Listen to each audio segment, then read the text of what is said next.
Has anybody ever looked at you and said, here's my financial situation, Kendall, and I just have too much money? Nope. Nope, I don't care. Nope, never happens. Has anybody ever said, I don't know if I have enough? Oh, yeah. All the time, right? Yep. So here's the moral of that story. Nobody has ever said to us they've saved too much money. I don't care how much you have, there's always room for more in your bucket. We've been doing this for 20 years and serving hundreds of families. We're going to bring solutions to your situation. How do you choose a financial advisor? How do you know who you should That's work the with? value of that 210 core, moving everything towards a purpose on purpose. Hey, everybody. Welcome to your Retirement Blueprint podcast today. My name is Kendall Stahl, and I'm alongside my co-host, Mr. Phil Cooper. Hey, everybody. Thanks for watching today. We're excited for today's show. We're going to talk about different things that could make you spend down your money in retirement quicker than what you planned on. But first, give me a little life update. Actually, I'm going to give you a life update. Okay, bring it on me. What do you got? You'll appreciate it. So as you know, because they're your grandkids, but for folks listening, I have a 4-year-old. I live on a farm. I have cattle. Springtime is breeding season. Okay? And the questions a 4-year-old asks, I'm just going to start having him call you. Oh, boy. Papa, what does Is this the kind mean? of show where we could ask some of those questions? I or don't no? know. Probably not. So how does a dad of a 4-year-old describe the human life cycle, reproductive life cycle, with the way they can understand it? You know, the first line of defense is we try to, take the attention elsewhere, right? Dad, what's, whatever. Oh, did you see, what's going on over there? 50% of the time that works. The other 50% of the time it's just relentless. So pretty much, if you know Kai, he doesn't really quit. No, he's hammered down. He's hammered down. Yeah, relentless. he's very persistent. Persistent. That's the word I'm looking for. And so finally, we just said, look, this is how it is, and this is what happens for the most G-rated version as possible. That satisfied him. Not sure I needed to do that with a 4-year-old, but I didn't know what else to do at that point. So Farm boy's going to learn it. I guess. You're doing good. You're teaching him well. So if you get any interesting questions from your 4-year-old grandson, No, I know. Okay. now you know. All right. I've got a question. Aren't you glad you tuned in today? There we go. Come to me with any parenting advice, apparently. Okay, so our question of the day today is from Chuck. Chuck is from Davenport. Hi, Chuck. Thanks for the question. Chuck would like to know, should I leave my 401k at my old company? I assume that means he was working somewhere and now he doesn't. Yeah. Chuck, I have a general statement. I'll explain all this in a moment, but my general statement is if you no longer work at that company, your 401k should not work at that company. And a couple of reasons. There's a lot of things going on inside of a 401k you do not have control over, such as you may have a limited amount of investment choices. You have very limited options as far as how you control the fees that are inside of there. You have a limited amount of options on how you can utilize that account for guaranteed income and those kind of things later in life. So I'm a big fan of saying if Chuck doesn't work at that company, Chuck's money shouldn't be at that company. You can roll those dollars over in a tax-deferred way. It doesn't cost you anything. So if you have $1 over there, you can bring $1 over to an IRA. Inside the IRA, Chuck, you get to retain all the control on risk, the amount of investment choices you have, the amount of fees that are inside of there. And if you don't like something that's going on there, you have the authority to manipulate that and change that in such a way that's beneficial to Chuck, not the 401k company. The general statement. Now, that being said, maybe you're going to go back to work at that company at some point in time. Mm-hmm. Well, then maybe consider leaving it. If it's a short hiatus from that company, leave it over there. You're going to go back. But if you're out of that company, get your money out of that company and do something where you have more control. Yeah. And depending on the company, sometimes they make you move it. Sometimes they do. It depends on the dollar amount, too. They may make you get it out of there. All right. Well, there you go, Chuck. Hopefully that helps. So today we're going to talk about baby boomers, Gen Xers, and millennials. Am I a millennial? I'm a millennial. You're a Gen Xer, You're right? an Xer. Mm-hmm. You're an Xer. Okay. It's a study from Boston College is what it is. And it says that many are at risk of depleting their retirement accounts by age 85, but half of those folks are going to live past 85. All right. So what are some of the risks and different things that can cause us to spend down our retirement accounts faster than what we planned. And then real quick, before we get into that, 70% of respondents would have advised their younger selves to change their past financial habits, would have advised themselves to start saving sooner. And then 90% of the respondents said that having a financial professional added value very much outweighed the cost. Anyways, what I'm trying to get to is the sooner you start saving, the better. And so I met with one of my clients' children, 18 years old, okay, and out of high school, and he college wasn't his thing, okay, so he went and got a job at a local manufacturing plant, going to be a welder. Apparently he's a good welder, okay, making 50, 60 grand, almost 60 grand a year as an 18-year-old. Good for him. Yeah, so good for him. doing good for an 18-year-old. He's got a 401k, and I believe, if I remember right, they were matching him 6%, I think. And so he's going to put his 6% in, and then he's going to get that company's match. Mm-hmm. If he does that between now, age 18 years old, mm-hmm. and I think it was 60, okay. 8% rate of return, how much money do you think he had? I'm going to guess it's in the millions, but I don't know that answer. It was like 2.3. I should have printed that sheet off for it. $2 million. $2.3 million. Yeah. Okay. If he just did not contribute for the first 10 years, so instead of starting at 18, starts at 28, $1.25 million at age 60. So that's $1 million almost swing. $1 million $1 million swing. Just because he didn't save money for those first 10 years. So any of you millennials out there, well, millennials are probably already 28 years old, right? I don't know how long they're getting down there. Yeah. Start saving early. That's the point. Have you ever had any of your clients, have they ever once in the years you've been doing this, and I've been doing it for 23 years. Yeah. You've been doing it a little less, but a long time. Has anybody ever looked at you and said, here's my financial situation, Kendall, and I just have too much money? Nope, I don't care. Nope, never happens. Has anybody ever said, I don't know if I have enough? Oh, yeah. All the time, right? Yep. So here's the moral of that story.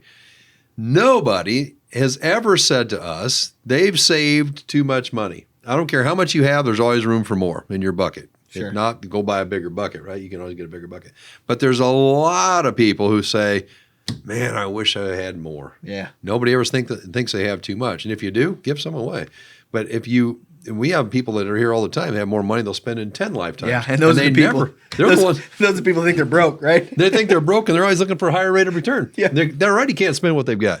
The point of it is, save as many dollars as you can, because you'll never, ever, ever, ever, never once, never, ever, and ever, ever, ever, I don't know if I covered that enough, ever think you have too much money. Yeah. Get after it. Save it. Okay. So that was I wanted to make that point. Save early. It was interesting. It just happened. It's kind of fresh in my brain. I wish I would have printed that sheet off to give you actual numbers, but it was drastic, the difference, just by missing those first 10 years. Mm-hmm. So what are a few things that could make us, or make any retiree out there, spend down more or quicker than what they thought in retirement? Top of my mind are taxes. Mm-hmm. Because a lot of people have saved their money in things like 401ks and IRAs yet to be taxed. So if we go to this massive tax swing, everyone sees coming because of national debt and broken Social Security, broken Medicare, those kind of things. Taxes could be a big thing on that. Or retiring in a way without a financial plan where you're pulling money out to live on at the same time the stock market's taking it away from you, instead of having a different plan where we've pushed some money over here to some safe money for you so you can live off of that while the market's doing its thing. Those are the two biggest things that I see. Number 3, just flat out overspending, not knowing where your money's going, not having a budget, and retiring young and just going like crazy, thinking you're going to be okay forever, and then wind up one day living a very long time in retirement. We talked about that exact thing a couple of episodes ago, about how when you retire, you need to understand what your budget is, and not just the have-tos, right? We're going to go have fun. Because honestly, in my experience, I maybe, especially in my earlier years, didn't question people enough on their budgets, and they seem to be spending a little more than what they had planned on. Yeah. And there's always a reason why or an excuse or whatever, Sure. you know. Yeah. And so make sure you factor in that fun money, right? Or the whatever it is that you're going to be doing in retirement, so that you don't have to pull out more money than kind of what your plan was built around. I agree. The other thing too is people maybe aren't catching on that we are today in 2022. We're living a lot longer than previous generations, and if you don't buy into that theory, I would challenge you to drive around central Illinois and look at the number of long-term care facilities that are being built. Folks, they're going up on every corner because we're living longer, we're needing care longer, but that costs a lot of money. So we're having to plan. I would say the number one risk to a person's retirement running out of money is them living a very long life, and that's the real risk today. Yeah. People are living in their 80s and 90s very regularly and still living on their own. Yeah. We have them right here. Yeah. We have clients. We have a client that comes in here on a weekly basis and helps us fill up the M&M bags you all so love when you come in. She's 90 and lives on her own, drives her own car, and there's nothing wrong with this gal. Yep. That's going to be the new norm in the future. You never know she's 90. And then and there's another one too. Comes in very often for Almost lunch. every day. She's what, 80, 81? She's 80. something like? Yeah, she's over 80. Yeah, you'd never know it. Point is, make sure you understand your budget and all that. Taxes is a big concern as well.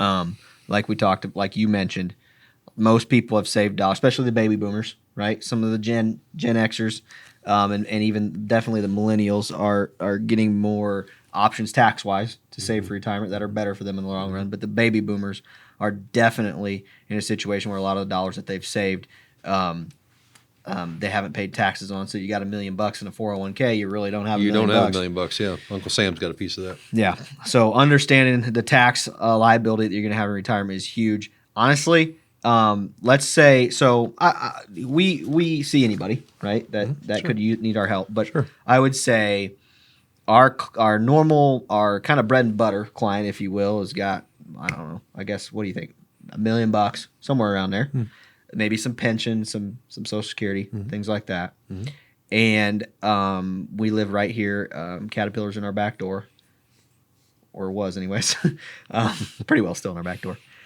So strong pensions, State Farm, strong pensions. A lot of these folks don't necessarily have to have all those dollars to live on a retirement, and things look pretty good, but a lot of them haven't done any tax planning, which is the biggest thing. And you're living under the greatest tax sale of our generation right now. You ought to be considering taking some of those dollars and paying your taxes while there's a sale now to help your family down the road. I think there's an argument to be made if you were to say, hey, taxes could be one of your biggest expenses, not only now, but in retirement too, right? Agreed. Okay. Agreed. Sounds good. Okay, the other thing, one other comment, Social Security has always existed. That was supposed to be a supplement for retirement, not your retirement, right? And there's a lot of people out there that are counting on Social Security, and that's it. Scary scenario, because that system is underfunded in the tunes of trillions of dollars. That's a scary scenario. So that system was designed, you had to be 65 years old to even turn it on. And most people weren't even living up to the age of 65, so the government never expected you to even use it. Well, now they've lowered it down to age 62, and now we're living into their 80s and 90s. A lot more people are retiring on just Social Security and going to collect on that for 30 or 40 years. We're going to have some trouble with that system down the road. We're going to be able to help you figure out when's the most optimum time to turn that on, because it is a supplement. It's supposed to be there to supplement your income. It's not supposed to be there to be all of your income, and I think that system could have some shaky ground in the future. Yeah. Okay. Here's maybe a little bit of a fun one. What today's retirees want future retirees to know? No, that's interesting. Okay. Yeah. And this is done by, this is just same survey, Employee Benefits Research Institute. Conducted a survey of adults 55. You're not quite there yet. Knocking on the door, though. To 80. Assets from 50,000 to 5 million. Key takeaways. 70% of the people that responded would have advised their younger selves to change their past financial habits. They would have saved more. They would have started sooner. So back to my point, beginning of the episode. Shoulda, coulda, wouldas. included taking fewer vacations. That's kind of surprising. Saving, this is funny, saving less for kids' college education. Avoiding, and this is a big one, I think, avoid taking loans from your 401ks and invest more aggressively and work more closely with financial planner. The invest more aggressively one's interesting because I do meet with some folks that think that they can save their way to retirement, and what I mean by that is saving in the bank. Yeah. And just piled up. Yeah, and getting nothing on the returns. Yeah. And that's, you got to be able to save a pile. Yeah. If you're going to be able to do that.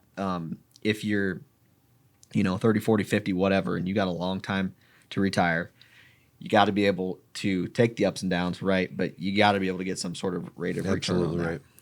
And as you know, we can still get decent rates of return without all the downside risk. Yeah. There's ways that can happen too. If you're concerned about risk, there's ways you can make your money grow without all the downside risk. Yeah. Okay. Let's see. What else here? Inflation was the number one worry for survey respondents. That probably has something to do with the timing of the survey, right? Because inflation's running crazy right now. 48% of the respondents did not understand how taxes would affect their finances in retirement. The majority of them said they were paying more in taxes than they expected. So we kind of already talked about that. And then 90% of the respondents said, hey, I would have worked with someone to have a plan as opposed to just having pieces of a plan, 401k, IRA, a little bit in the savings account, whatever.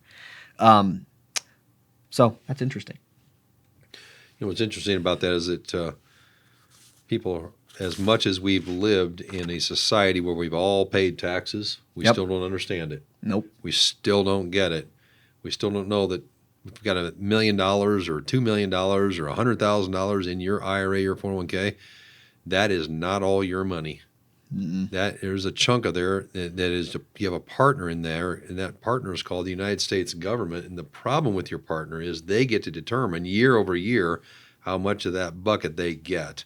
So we say, you control it, you get those dollars, not letting all that dollars go out to the government. That's a way that we can do some conversions of that and get that partnership out of your life.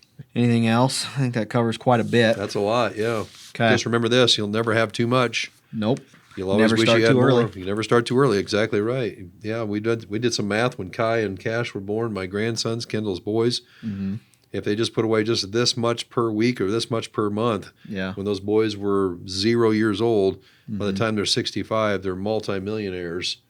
And that's not because there are kids, that you could do the same thing with your kids, and we can have a whole change of generational wealth just by teaching our children. So tell your kids to get started early. Going back to the shoulda, coulda, woulda thing, taking fewer vacations, saving less for kids' college. Frankly, I think if you at least put a little time and effort into planning things out, you can still do it all. You can still do it all. Sure you can. You know as well as I do that you're going to want to take those vacations. You want the memories.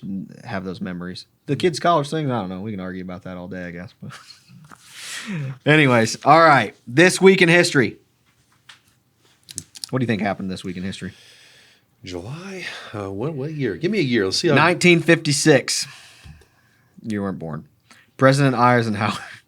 You almost were. No. Oh, President Eisenhower probably rolled out the interstate system. Oh, look at this. Okay, I think you're right. President Eisenhower called for a $50 billion to be spent over 13 years for the construction of 42,500 miles of interstate highways using the Interstate Highway Revenue Act.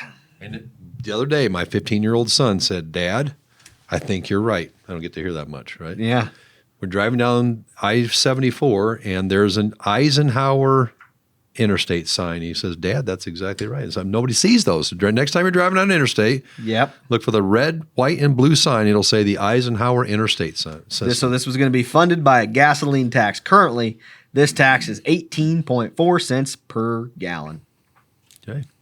Anyways. But we get the benefit of the greatest freeway system in all the world, too. 1997, 25 years ago, Mike Tyson was disqualified for doing what? Biting the ear off of Vander Holyfield. True story. I was watching that night. Were you really? I was, yeah. I sure was. Oh, man. Well, thanks for tuning in, folks. Catch up with us next week on your Retirement Blueprint podcast. We'll see you then. Thanks for watching, folks. Bye.